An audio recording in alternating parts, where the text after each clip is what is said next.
کیا کیا بات سنائیں۔ اللہ کے رسول صلی اللہ علیہ وسلم نے ایک موقع پر کیا فرمایا؟ امام بخاری رحمۃ اللہ علیہ اپنی سند سے لے کر آئے، حدثنا حجاج بن منہال قال حدثنا شعبہ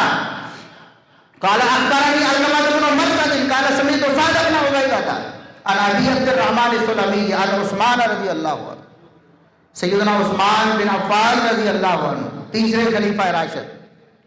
عن النبی صلی اللہ علیہ وسلم قال، نبی کریم صلی اللہ علیہ وسلم سے اس حدیث کو بیان کر فرمایا خیرکم من تعلم القرآن وعلمہ، کائنات والوں تم میں سے سب سے بہترین، سب سے افضل اور سب سے اعلیٰ اگر کوئی ہے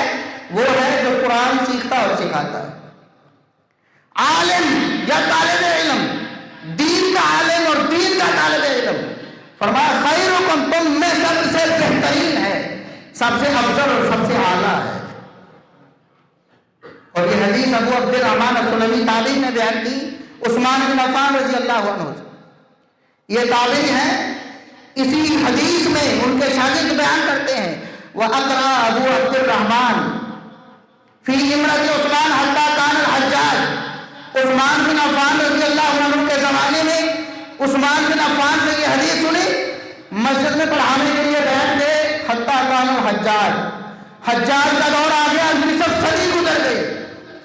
پوری نصف صدی گزر گئی، ایک مسجد میں بیٹھ کر پڑھاتے رہے۔ اور یہ حدیث بیان کر کے کہتے ہیں ذاک الذی اقعدنی مقعدی ھذا، لوگوں سن لو یہ وہ حدیث ہے جس نے مجھے اس مسجد میں نصف صدی تک بٹھا کے رکھا،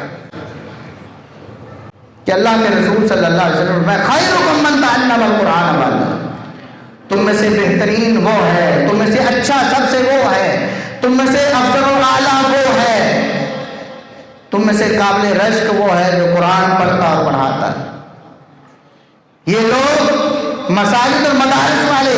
جو حقیقی علم بانٹتے ہیں، یہ اس کائنات کے سب سے بہترین لوگ، اپنے زمانے کے سب سے اچھے اور افضل اور اعلیٰ لوگ ہیں۔ ان لوگوں کو خود بھی اپنی قدر کو جاننا چاہیے، لوگوں کو ان کی قدر کرنی چاہیے،